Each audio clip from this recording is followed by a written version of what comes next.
Selamat pagi Opa Oma, Bapak Ibu dan saudara-saudari yang dikasihi Tuhan Yesus Kristus. Salam sehat dan sukacita selalu. Kembali lagi bersama saya Neneng di acara Oke Hari Ini, Orang Kudus Hari Ini, edisi 9 April 2023. Pemirsa sekalian yang dikasihi Tuhan, kali ini saya kedatangan tamu yang sangat istimewa dari Klungkung. Beliau adalah seorang Romo. Saya juga baru kedua kalinya ketemu dengan beliau. Ya, mungkin pemirsa pecinta Oke Hari Ini, Orang Kudus Hari Ini juga belum begitu mengenal beliau ya. Mari kita sama-sama kenal lebih lanjut ya. Kita sambut Romo Oris. Selamat pagi Romo Selamat pagi. Oris. Bagaimana kabarnya hari ya, ini? Puji Tuhan, baik. Mungkin ini Neneng belum kenal lebih dekat dengan Romo ya. Belum pemirsa di rumah juga belum kenal lebih dekat dengan Romo. Mungkin baru pertama kali melihat Romo juga ya. Mohon perkenalkan diri Romo, kegiatannya bagaimana, terus karya pelayannya di mana Romo. Silahkan Romo. Baik, terima kasih untuk kesempatan. Saya Romo Oris Liko OCD, tugas di Gereja Katolik Santo Fransiskus Asisi Amlapura dan Santa Cecilia Klungkung. Wah, jauh-jauh dari Klungkung ya. Selamat datang Romo. Terima kasih ya. Ya, hari ini nih Romo, tanggal 7 April 2023. Bertepatan dengan Hari Raya Jumat Agung Romo ya, yang kita peringati setiap 1 tahun sekali ya Romo ya, di dalam perputaran liturgi kita ya Romo. Boleh dijelaskan bagaimana latar belakang dan makna perayaan ini Romo? Oke, baik.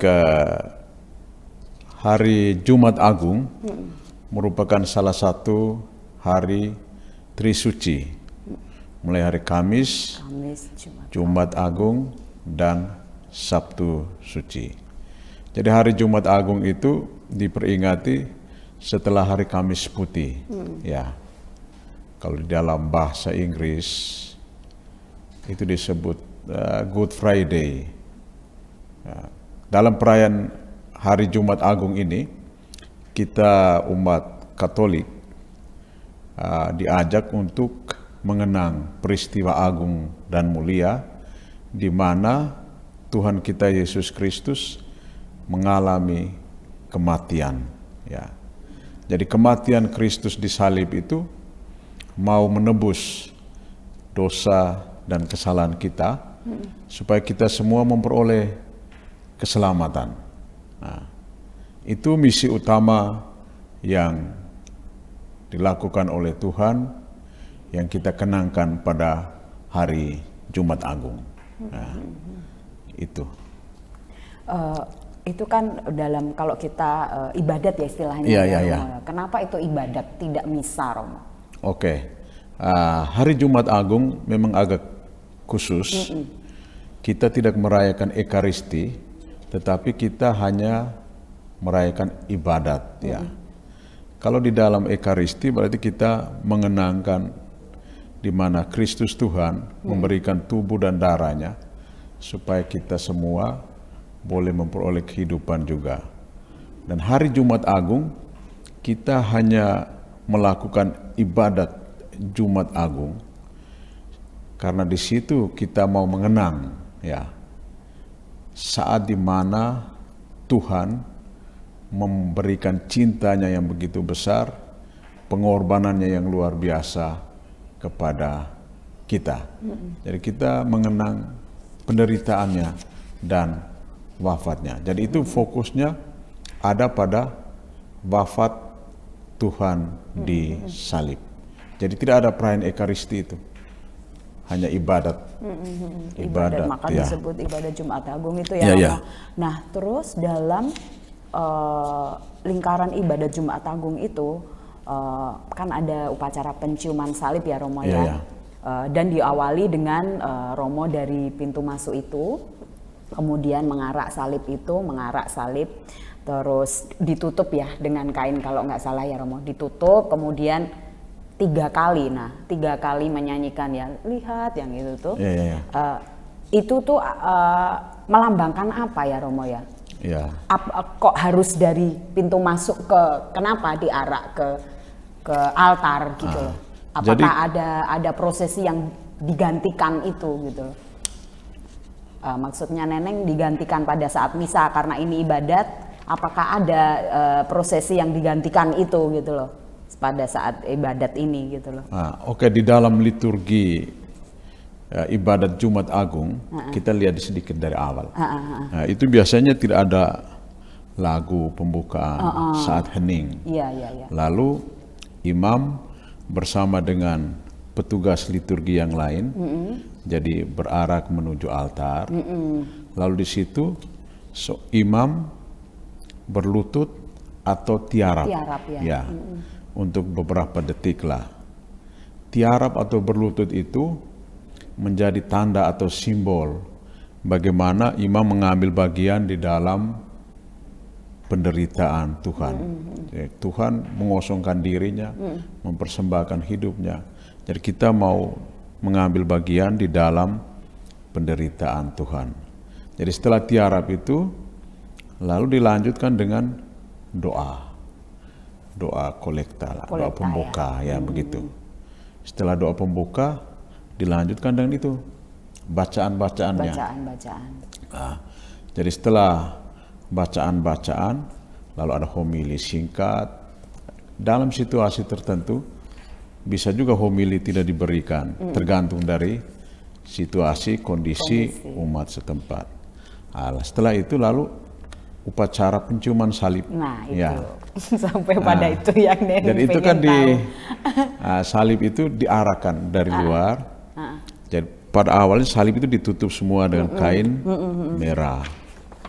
Lalu dibuka satu persatu, mulai dari bagian kiri sambil menyanyikan lihatlah kayu salib. Lalu umat menjawab, marilah kita sembah ya, dan seterusnya. Jadi 3 kali. Pertama di depan pintu gereja, kedua di tengah, lalu ketiga di depan altar. Jadi itu fokus kita itu ada pada Kristus Tuhan yang wafat di kayu salib. Ya. Jadi itu memiliki makna yang begitu mendalam karena salib itu menjadi sumber kekuatan, sumber keselamatan kita. Ya. Jadi di kayu salib Tuhan mempersembahkan darahnya supaya membersihkan kita dari segala dosa-dosa kita. Atau apakah boleh dikatakan kalau misa biasa itu kan biasanya persembahan, kita bawa roti dan anggur itu ya. Nah ini yang kita bawa adalah salib Yesus itu ya, sebagai itu berarti kan wujud nyata Tuhan kita Yesus Kristus itu menyerahkan nyawanya, tubuh dan darahnya mungkin ya Romo seperti itu ya Romo Yahudi dikatakan. Kalau di misa kita bawa itu persembahan, kalau di ibadat Jumat Agung Romo yang membawa salib itu dan kemudian dilanjutkan dengan penciuman salib ya Romo. Kenapa kita harus ada ibadat penciuman salib di situ Romo? Apa sebagai lambang penghormatan aja atau bagaimana? Apa ada arti khusus di situ Romo? Oke, untuk penciuman salib itu sebenarnya ada satu nilai yang lebih ya, di mana kita mau menyembah Kristus yang tersalib. Ya, jadi kita memberi penghormatan, mencium salib untuk mengungkapkan tanda cinta kita kepada Tuhan yang telah mengorbankan seluruh dirinya, hidupnya untuk dan demi keselamatan kita. Ya, jadi setelah imam mencium salib kan nanti diikuti oleh umat sekalian itu. Jadi kita bisa mencium atau mengecup, ya seperti biasalah kalau di dalam keluarga, ya anak mencium ibunya atau bapaknya atau suami istri cinta. Ya sebagai tanda cinta kita juga harus melakukan itu.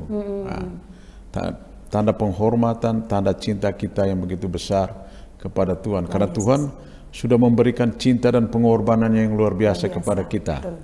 Nah, ini simbol yang sederhana, tetapi memiliki makna yang begitu luar biasa. Ya.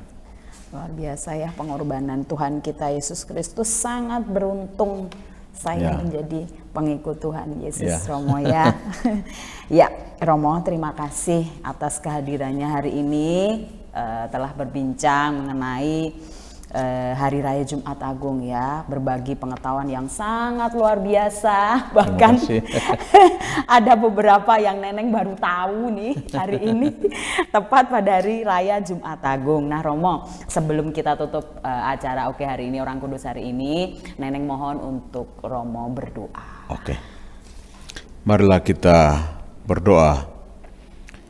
Dalam nama Bapa dan Putra dan Roh Kudus. Amin.